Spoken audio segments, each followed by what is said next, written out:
안녕하십니까. 9월 14일 유튜브 영상 제작을 시작하겠습니다.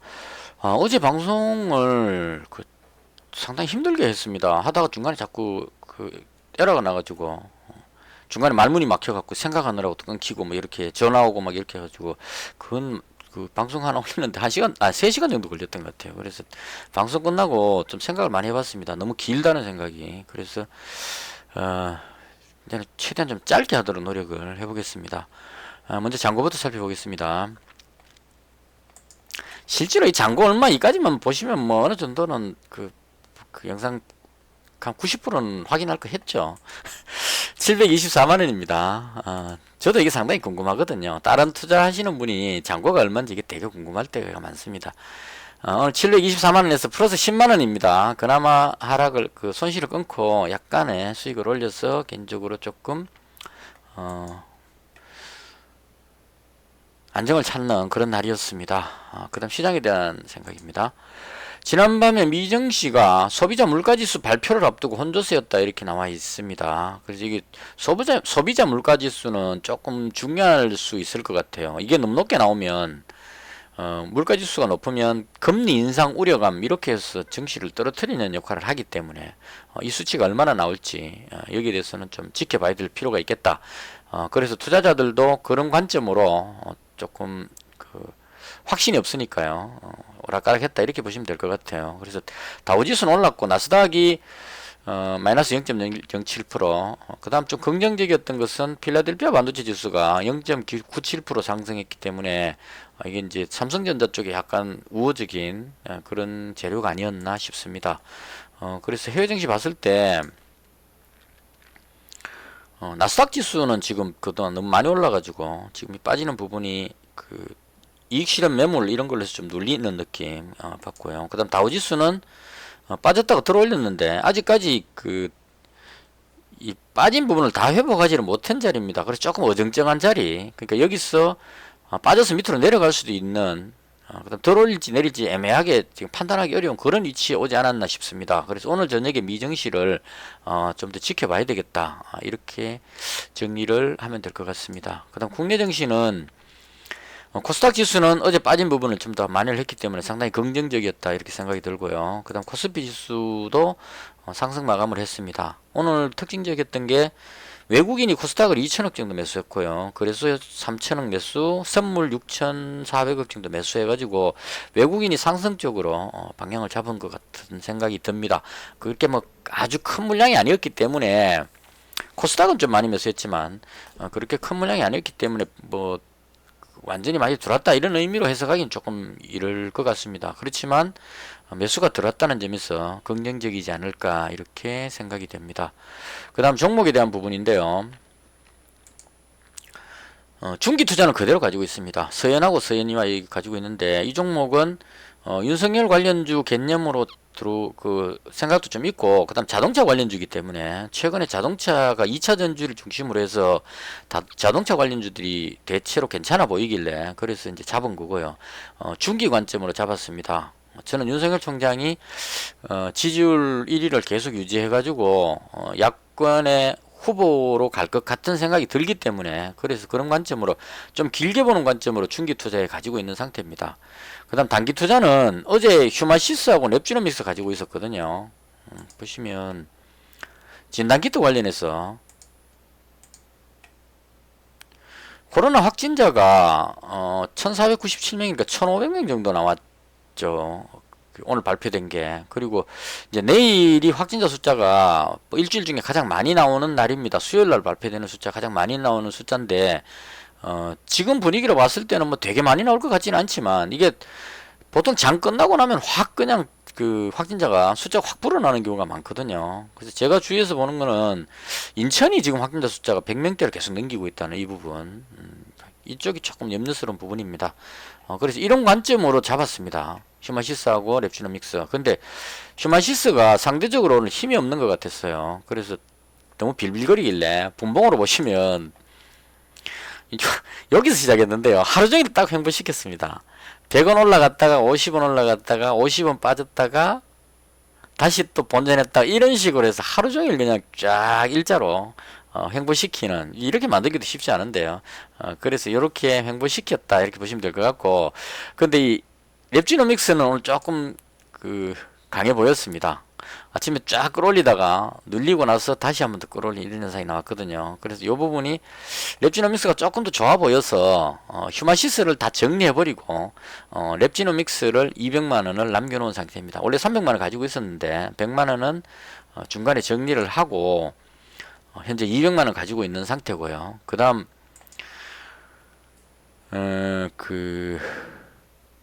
태경 BK를 종가에 잡았는데요. 종가에 잡았던 이유는 그 3시 40분인가 그때쯤 뉴스를 딱 봤는데, 얼핏 봤는데 정부에서 탄소 중립 관련한 어떤 기술 개발을 위해서 몇천억을 투자한다는 기사를 본 것 같아요. 그래가지고 이거 탄소 중립 쪽으로 기술 개발하는데 투자한다 했으니까 이 태경 BK가 그 탄소 포집하는 뭔가를 지금 기술을 개발하는 걸로 알고 있거든요. 그래서 괜찮겠다 싶어갖고 종가에 매수했는데 그때 매도 잔량이 없었거든요. 그 매수했는데 매수하고 나서 바로 매도 잔량이 만주나 사여버렸습니다. 그래서 이게 갑자기 확 던져버리는 바람에 지금 조금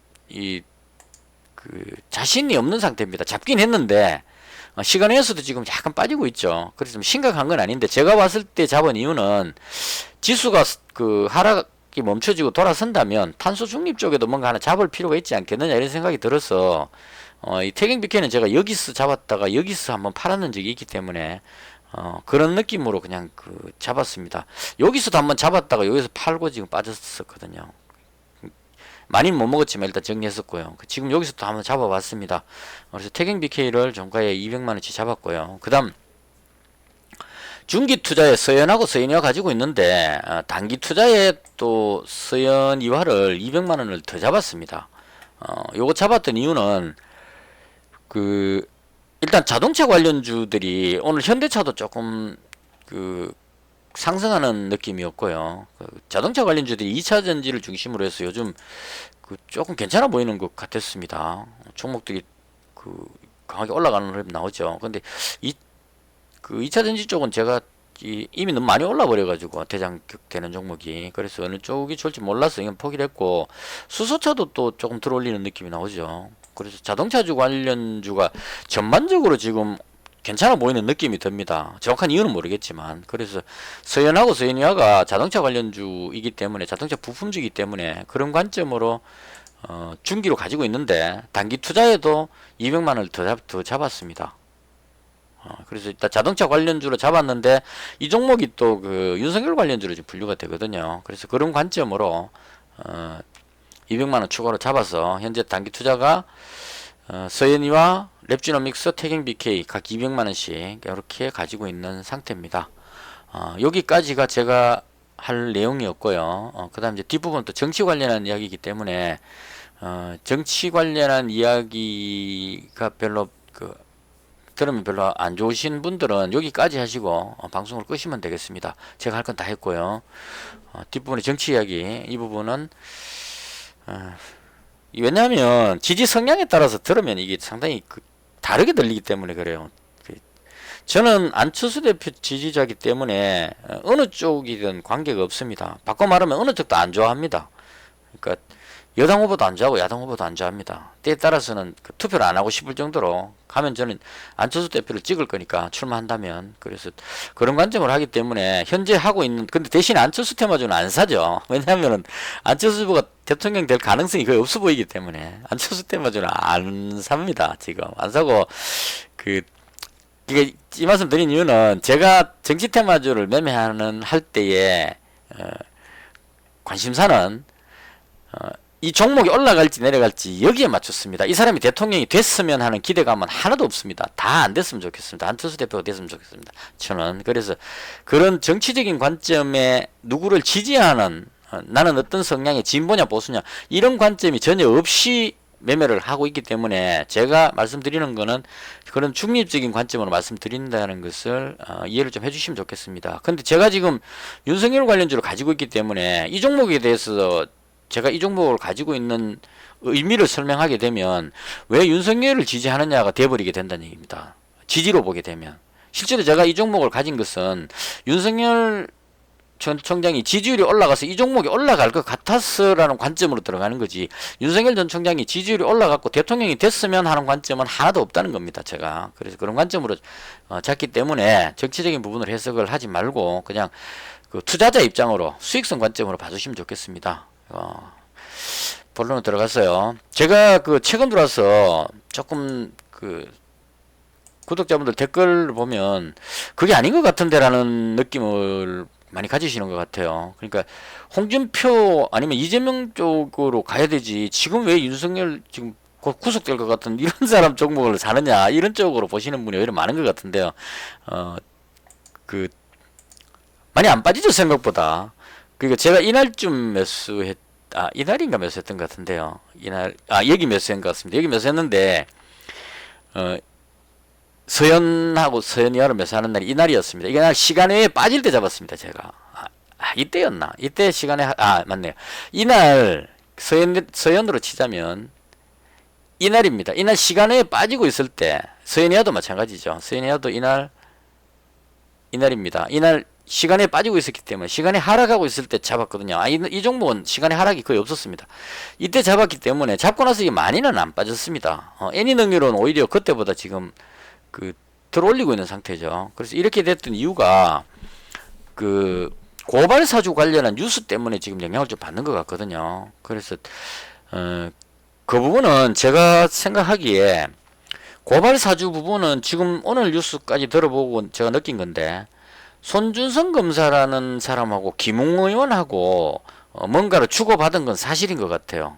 그 문서 종이에 나오는 손준성이라는 이름을 그 JTBC하고 어딘가에서 확인해 봤는데 그 나오는 전화번호하고 찾아보니까 손준성 검사가 맞더라. 여기가 팩트인 것 같아요. 그래서 손준성 검사가 김웅 의원하고 뭔가를 했다. 이건 맞는 것 같습니다. 그래서 이 부분은 맞는데 문제는 핵심은 지금 손준성 검사나 김웅 의원이 대통령 후보가 아니죠.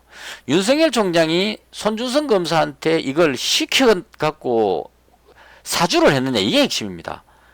그래서 이건 아닌 것 같다는 거죠. 왜냐하면 당시에 제가 기억하기에도 윤석열 총장은 추미애 법무부 장관한테 고발당해가지고 그 인사이동할 때도 인사권 그거 할 때도 그 윤석열 총장이 자기 이렇게 이런 검사를 그 뭐 진급하고 이런 거를 인사권을 해줬으면 좋겠다고 그 추미애 장관하고 본래 만나서 한답니다. 법무부 장관하고 검찰총장이 만나서 검찰총장이 어떤 의견을 제시하면 그걸 반영해갖고 법무부 장관이 이제 임명하는 거죠. 왜냐하면 검찰총장이 밑에 있는 검사들의 일거수일투족을 다 아니까요. 그래서 그렇게 해서 원래 협의해서 하는 건데 그 협의가 안 되죠. 그래서 추미애 장관이 윤석열 총장의 의견을 묵살하고 그냥 독자적으로 그 윤석열 총장하고 관계되는 사람을 전부 다 그 법무연수원에 다 좌천시켜버리고 그 윤석열 가장 그 경계할 수 있는 사람들로 주변에 포진을 다 시켜놨습니다.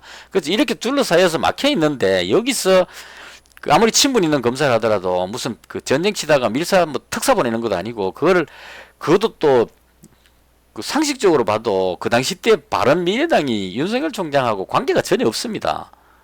오히려 그 바른미래당이 아니고 국민의힘 전신이 미래통합당이었죠.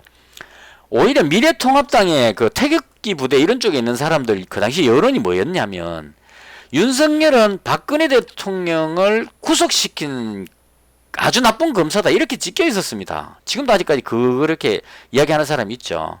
그럼 상식적으로 생각했을 때 미래통합당에서 윤석열을 저거 잡아 죽여야 된다고 벼르는 사람이 득실득실거리고 있는데 거기다가 자기가 그 사주를 해가지고 이거 여당 쪽에 있는 그 국회의원 선거할 텐데요. 여당 쪽에 국회의원 선거하는데 여기 무슨 그 사람들 문제 있는 그 고발 내용을 보내주면서 국회의원 고발을 해라고 이렇게 사주를 한다.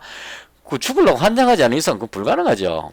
윤석열 죽이려고 있는 그 미래통합당이 박근혜 대통령 그 지지한 사람이 상당수 아직까지 많이 있습니다.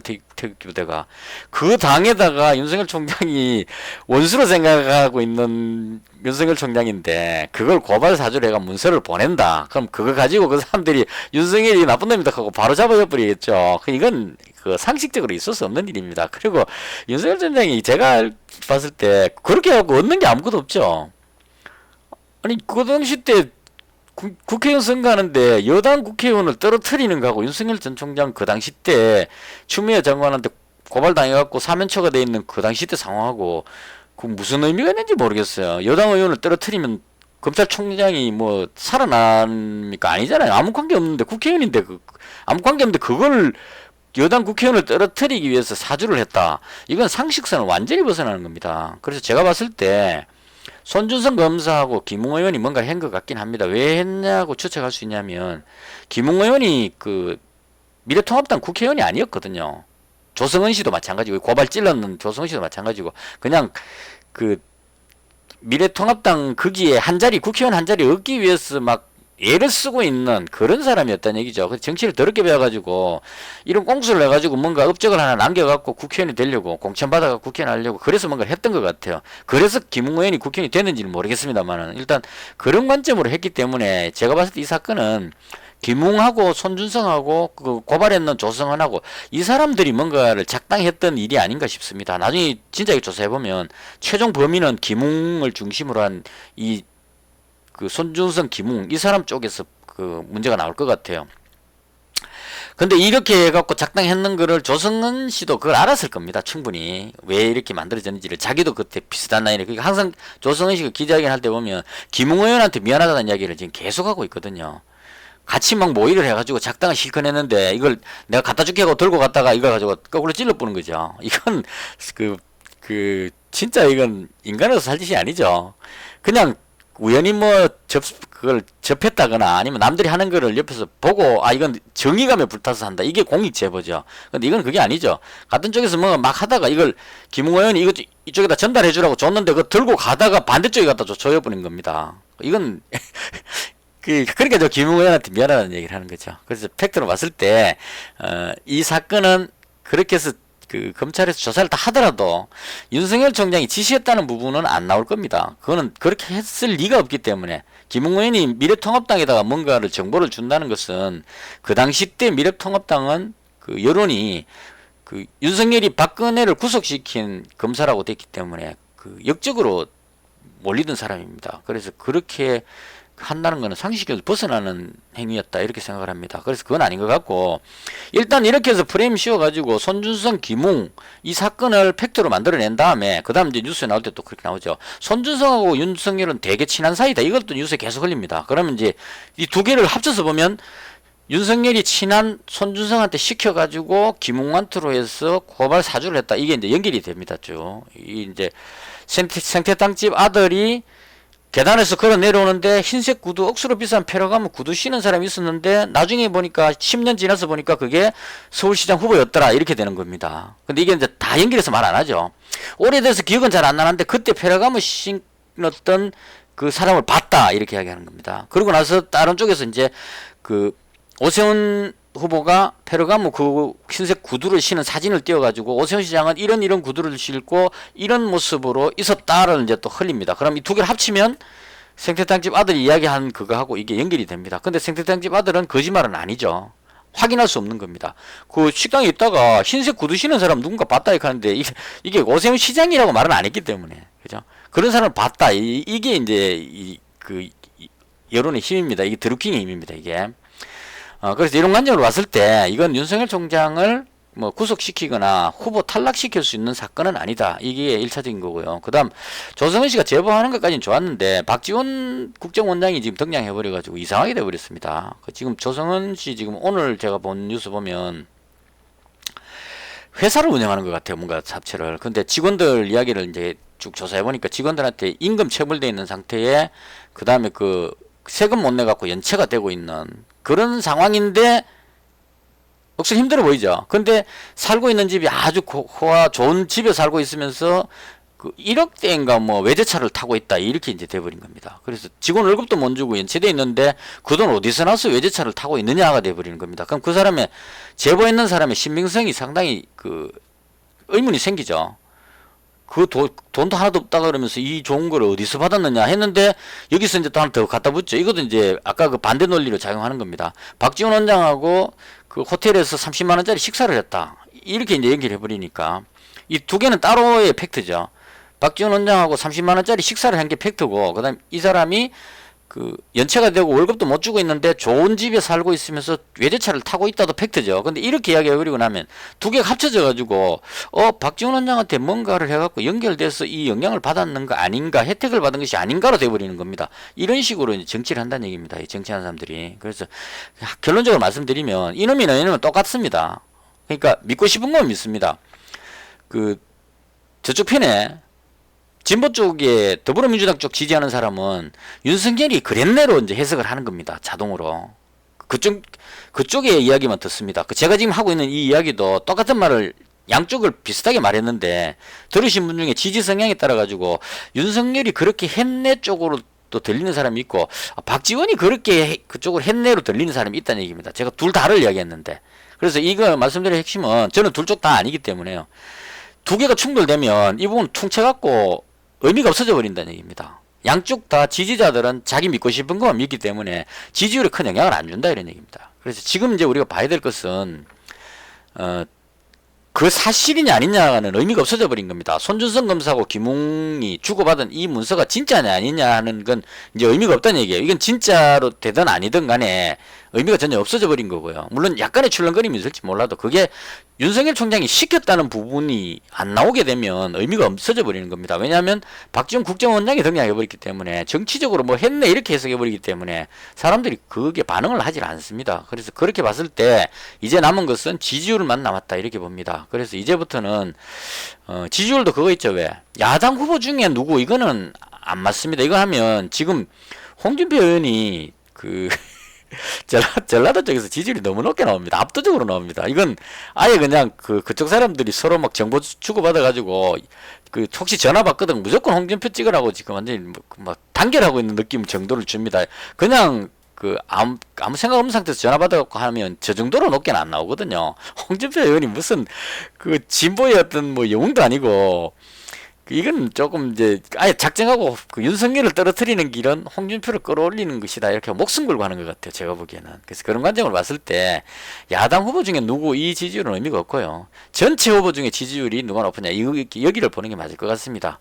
오늘 제가 받는 지지율은 윤석열 총장이 27%고 이재명 지사가 25%고 홍준표 의원이 18%, 리얼미터인가 어디였던 것 같아요. 뭐 이런 식으로 나온 걸로 봤습니다. 그래서 이 지지율 흐름을 잘 체크하면서 여기서 만약에 홍준표하고 윤석열이 지지율이 바뀌면 그건 진짜 역전됐다고 보고 다 던지고 홍준표 관련주로 갈아타야 되겠죠. 그래서 이제 현재까지는 윤석열 총장이 1위가 아닐까라고 개인적으로 생각을 합니다.